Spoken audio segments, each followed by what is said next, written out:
So let's face it, आपको चाहिए एक नया मॉनिटर। उसके लिए आपने एक मॉडल भी चूज कर लिया। अब परचेस करने से पहले आप चेक करोगे कि उस मॉनिटर में कौन सा पैनल यूज किया गया है, उसका रेजोल्यूशन क्या है, उसका रिफ्रेश रेट क्या है, वगैरह वगैरह। अब इस सब में अगर आपने एक इंपॉर्टेंट फैक्टर मिस कर दिया तो आप बहुत ही बड़ी गलती कर रहे हो। जी हाँ, मैं यहाँ पे बात कर रहा हूँ रिस्पॉन्स टाइम की। हर मॉनिटर की स्पेसिफिकेशन में रिस्पॉन्स टाइम को मेंशन किया जाता है और वो किस पैरामीटर में मेजर किया गया है वो भी वहाँ पे लिखा हुआ रहता है, जैसे कि GTG या फिर BTW। और रिस्पॉन्स टाइम को हम मेजर करते हैं मिली सेकेंड पे। तो अगर किसी मॉनिटर की रिस्पॉन्स टाइम है 1 मिली सेकेंड तो वहाँ पे लिखा हुआ रहेगा 1 मिली सेकेंड ब्रैकेट में GTG या फिर BTW। अब यहाँ पे इन टर्म्स का मतलब क्या है या फिर आखिर ये रिस्पॉन्स टाइम है ही क्या वाला, आज की इस वीडियो में हम इसी बारे में बात करेंगे। हेलो दोस्तों, मेरा नाम है शोमोजीत, आप देख रहे हैं Geeky Show यूट्यूब चैनल। चलिए दोस्तों, आज की इस वीडियो को शुरू करते हैं। तो सबसे पहले आप मेरा एक सवाल का जवाब दीजिए। मान लीजिए एक मॉनिटर है जिसमें अभी कोई इनपुट नहीं है, तो उसमें क्या डिस्प्ले होगा? कुछ भी डिस्प्ले नहीं होगा, यानी कि मॉनिटर रहेगा पूरा का पूरा ब्लैक।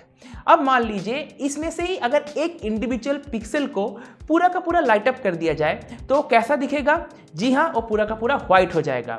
अगर एक पिक्सल के अंदर सारे के सारे सब पिक्सल्स को ऑन कर दिया जाए, जैसे कि रेड, ग्रीन, ब्लू, अगर तीनों को एक साथ ऑन कर दिया जाए तो पिक्सल कैसा दिखता है? जी हाँ, बिल्कुल व्हाइट। तो एक इंडिविजुअल पिक्सल अपने ब्लैक स्टेट से फुल्ली लाइट अप होके व्हाइट होने में जितना समय लगाता है वही है BTW रिस्पॉन्स टाइम या फिर black to white response time. Similarly अगर हम ग्रे की एक शेड से दूसरे शेड में ट्रांजिशन पीरियड को रिकॉर्ड करते हैं एक मॉनिटर की एक इंडिविजुअल पिक्सल की, तो वो होगा उस मॉनिटर की GTG रिस्पॉन्स टाइम या फिर grey to grey response time. So in short, monitor कितना जल्दी अपना एक पिक्सल को ब्लैक से व्हाइट स्टेट पे लेके जा रहा है या फिर ग्रे की एक शेड से दूसरे शेड पे लेके जा रहा है, उसी को हम रिस्पॉन्स टाइम बोलते हैं। आखिर ये रिस्पॉन्स टाइम इतना जरूरी क्यों है? तो इसका सीधा सीधा आंसर यही होगा, घोस्टिंग की प्रॉब्लम को रिड्यूस करना या फिर मोशन ब्लर को रिड्यूस करना। घोस्टिंग की प्रॉब्लम बेसिकली होती है मॉनिटर में डिस्प्लेड फास्ट मूविंग ऑब्जेक्ट्स के साथ, कुछ ऐसे जैसे कि आप यहाँ पे इमेज पे देख सकते हो। तो अगर किसी मॉनिटर की रिस्पॉन्स टाइम स्लो है तो पिक्सेल्स अपने एक स्टेट से दूसरे स्टेट में ट्रांजिशन में समय लगाता है, जिसकी वजह से यहाँ पे घोस्टिंग की प्रॉब्लम हमें देखने को मिलती है। बेसिकली ये जो घोस्टिंग की प्रॉब्लम है ना, वो बहुत ही ज़्यादा एनोइंग है और सबसे ज़्यादा इफेक्ट करता है कॉम्पिटिटिव FPS गेमर्स को। हाँ, यहाँ पे रिस्पॉन्स टाइम ऑब्वियसली गेमर्स के लिए ही इंपॉर्टेंट है। जो लोग यहाँ पे सिंपली अपने कंप्यूटर को यूज़ करते हैं, उसमें फ़ोटो एडिट करते हैं या फिर डॉक्यूमेंट्स वगैरह लिखते हैं या फिर कुछ यहाँ पे ऑनलाइन कुछ सर्च करते हैं, सोशल मीडिया एक्सेस करते हैं, उनके लिए ये कोई बहुत बड़ी फीचर नहीं है, कोई बहुत इंपॉर्टेंट नहीं है रिस्पॉन्स टाइम। पर यहाँ पे जो वीडियो एडिटर्स हैं उनके लिए यहाँ पे रिस्पॉन्स टाइम इंपॉर्टेंट हो सकती है डिपेंडिंग अपॉन हिज वर्क। यहाँ पे जैसे कि मेरे लिए रिस्पॉन्स टाइम ज़्यादा इंपॉर्टेंट नहीं है। यहाँ पे मैं अपना जो वीडियोस को एडिट करता हूँ, इसमें रिस्पॉन्स टाइम की क्या यहाँ पे फ़र्क पड़ेगा? अगर थोड़ा सा कम ज़्यादा होता है तो मुझे कोई यहाँ पे पता नहीं चलेगा। पर अगर मैं यहाँ पे कॉम्पिटिटिव FPS गेम्स को खेलूँ तो वहाँ पे अगर रिस्पॉन्स टाइम ज़्यादा है तो मुझे प्रॉब्लम होगी। मैं एक्यूरेटली अपोनेंट को शूट नहीं कर पाऊंगा बिकॉज कॉम्पिटिटिव गेम्स के अंदर प्लेयर्स की मूवमेंट बहुत फास्ट होती है। रिस्पॉन्स टाइम स्लो होगी तो अपोनेंट प्लेयर की मूवमेंट के साथ साथ उसके आजू बाजू में कुछ ट्रेसेस बनते जाएंगे, जिससे एक्यूरेटली निशाना लगाने में बहुत ही ज़्यादा प्रॉब्लम होगी और अपोनेंट प्लेयर मुझे यहाँ पे मार देगा। इन जनरल TN पैनल्स की जो रिस्पॉन्स टाइम है वो सबसे कम होती है। देन आता है VA, उसके बाद आता है IPS। तो इसीलिए TN पैनल्स वाले जो मॉनिटर्स होते हैं वो गेमर्स की फेवरेट होती हैं। यहाँ पे अगर आप थोड़ा सा रिसर्च करोगे तो आप देखोगे कि TN पैनल्स के साथ जो भी मॉनिटर्स हैं उसका रिस्पॉन्स टाइम GTG में काफ़ी कम है। यहाँ पे शायद आपको बहुत ही सस्ते में 1 मिली सेकेंड के साथ यहाँ पे रिस्पॉन्स टाइम आपको देखने को मिल जाए एक पर्टिकुलर मॉनिटर में। उसका GTG रिस्पॉन्स टाइम शायद 1 मिली सेकेंड होगा।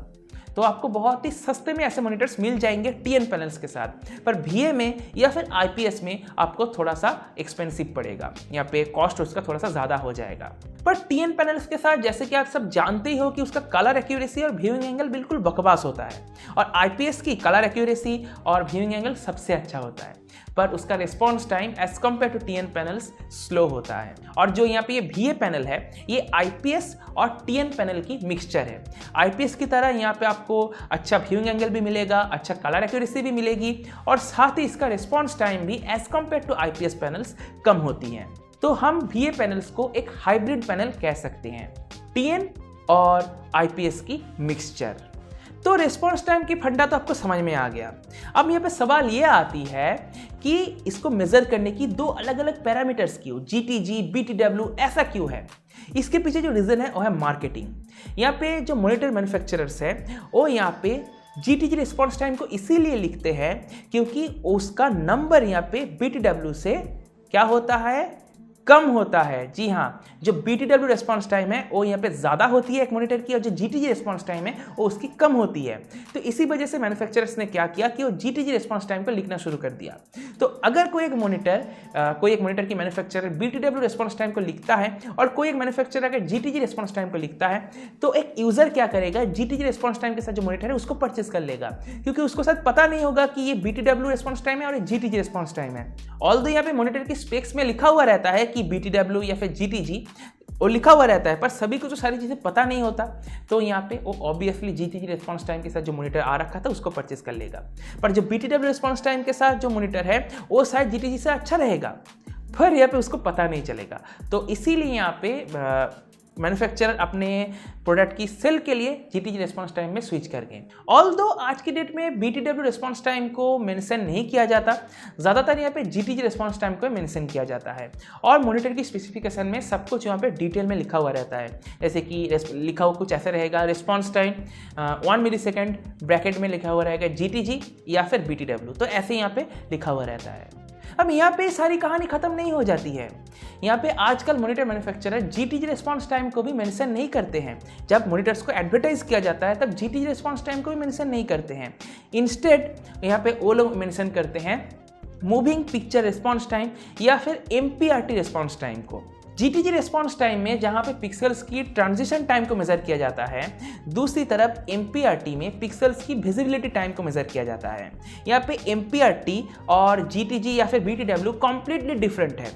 साथ ही यहाँ पे एक बात इंपॉर्टेंट है, यहाँ पे जो सिमिलरिटी है वो हमें देखने को मिलती है, वो है GTG या फिर BTW रिस्पॉन्स टाइम में जैसे वो जितना कम होता है उतना ही बेहतर है, MPRT में भी वही है। जितना यहाँ पे वैल्यू कम होगा उतना ही यहाँ पे बेहतर है, उतना ही मोशन ब्लर कम रहेगी। यहाँ पे MPRT काफ़ी हद तक एक मॉनिटर की रिफ्रेश रेट से रिश्ता रखती है। बेसिकली MPRT को कुछ हम ऐसे मेजर करते हैं, MPRT इक्वल्स टू 1/, उस मॉनिटर की रिफ्रेश रेट। जैसे कि अगर किसी मॉनिटर की रिफ्रेश रेट होती है 60 हर्ट्ज की, तो यहाँ पे उसका MPRT होगा 1/60th ऑफ ए सेकेंड, यानी कि 16 मिलीसेकेंड। तो उस मॉनिटर की, उस 60 हर्ट्ज मॉनिटर की MPRT रिस्पॉन्स टाइम थियोरेटिकली होना चाहिए 16 मिलीसेकेंड की। दूसरी तरफ अगर एक मॉनिटर होती है 144 हर्ट्ज की, तो उसका MPRT रिस्पॉन्स टाइम कितना होगा 1/144, यानी कि 6.9 मिलीसेकेंड्स की। सिमिलरली अगर किसी मॉनिटर की रिफ्रेश रेट होती है 240 हर्ट्ज, तो उस मॉनिटर की MPRT रिस्पॉन्स टाइम होगा 1/240 इक्वल्स टू 4.1 मिलीसेकेंड की। तो आप समझ पा रहे हो कि जितना यहाँ पे रिफ्रेश रेट ज़्यादा होगा, MPRT रिस्पॉन्स टाइम भी उतना ही कम होगा, यहाँ पे थियोरेटिकली। अब यहाँ पे मैन्युफैक्चरर्स क्या करते हैं, यहाँ पे MPRT रिस्पॉन्स टाइम को फर्दर इंप्रूव करने के लिए बैकलाइट स्ट्रोबिंग की सहारा लेते हैं। अब बैकलाइट स्ट्रोबिंग क्या है? बेसिकली यहाँ पे बैकलाइट को, मॉनिटर की जो बैकलाइट होता है, एक फिक्स्ड बैकलाइट की जगह यहाँ पे उसको सिंक किया जाता है उसके रिफ्रेश रेट से, उस मॉनिटर की रिफ्रेश रेट से। तो बैकलाइट ज़रूरत मुताबिक ऑफ भी हो सकता है या फिर ऑन भी हो सकता है। तो नए फ्रेम को डिस्प्ले करने से पहले मॉनिटर की बैकलाइट को कर दिया जाता है कंप्लीटली टर्न्ड ऑफ, जिससे पुराने फ्रेम की सारे के सारे ट्रेसेस रिमूव हो जाते हैं। उसके बाद नया फ्रेम शो होती है और बैकलाइट भी ऑन होता है। तो ऐसे ही यहाँ पे जो MPRT रिस्पॉन्स टाइम है उसको जो रिड्यूस किया गया है वो यहाँ पे ऐसे ही किया गया है। दैट्स वाई आप देखते हो मॉनिटर मैन्युफैक्चरर 1 मिलीसेकेंड की या फिर 0.5 मिलीसेकेंड की MPRT प्रिसाइजली एडवर्टाइज करते हैं। गेमिंग मॉनिटर्स में तो आजकल 1 मिलीसेकेंड की MPRT बहुत ही कॉमन है। MPRT को डिफरेंट मैन्युफैक्चरर्स डिफरेंट नाम से एडवर्टाइज करते हैं। जैसे कि सैमसंग यूज़ करता है MPRT, LG यूज़ करता है MBR यानी कि motion blur reduction, ASUS use करता है ELMB यानी कि extreme low motion blur, BenQ use करता है DYAC यानी कि डायनेमिक एक्यूरेसी, NVIDIA यूज़ करता है ULMB या फिर लाइट बूस्ट। तो अलग अलग कंपनीज़ के यहाँ पे अलग अलग नाम है, पर यहाँ पे सभी का काम वही है, मोशन ब्लर को रिड्यूस करना या फिर घोस्टिंग की प्रॉब्लम को रिड्यूस करना। तो इसीलिए मैन्युफैक्चरर्स MPRT रेस्पॉन्स टाइम के साथ साथ GTG रेस्पॉन्स टाइम को भी मेंशन कर देते हैं। अगर किसी मॉनिटर में MPRT को फर्दर रिड्यूस किया गया है तभी यहाँ पे MPRT रेस्पॉन्स टाइम मेंशन की जाती है, अदरवाइज सिर्फ वहाँ पे GTG रेस्पॉन्स टाइम को ही मेंशन कर दिया जाता है। अगर किसी मॉनिटर में MPRT को फर्दर रिड्यूस नहीं किया गया है, जैसा यहाँ पे रिफ्रेश रेट की वजह से हो रहा है, अगर वैसा ही है तो उसको यहाँ पे मेंशन नहीं किया जाता, स्पेसिफिकेशन में उसको मेंशन नहीं किया जाता। तो मुझे उम्मीद है आपको पता चल गया होगा रेस्पॉन्स टाइम क्या है, GTG BTW रेस्पॉन्स टाइम क्या है, साथ ही MBR MPRT ये जो अलग अलग टर्मिनोलॉजीज हैं इनका क्या मतलब है, ये कैसे काम करता है। मुझे उम्मीद है आपको सब कुछ समझ में आ गया होगा। अगर इसके बाद भी आपका कोई सवाल है तो आप मुझसे कमेंट सेक्शन में भेजिए, पूछ सकते हो, मैं इसका आपको जरूर रिप्लाई करूंगा। और अगर आपने इस वीडियो को अभी तक लाइक नहीं किया तो वीडियो को लाइक कर दीजिए, अपने दोस्तों के साथ शेयर कर दीजिए, और अगर अपने चैनल को सब्सक्राइब नहीं किया सब्सक्राइब कर लीजिए, सब्सक्राइब करने के साथ नोटिफिकेशन बेल है उसको जरूर टैप कर दीजिए। ऐसे कोई मैं कोई नया वीडियो अपलोड करूंगा तो नोटिफिकेशन मिल जाएगी। तो इसी के साथ इस वीडियो को मैं समाप्त करता हूं। दोस्तों का बहुत बहुत धन्यवाद। Good bye.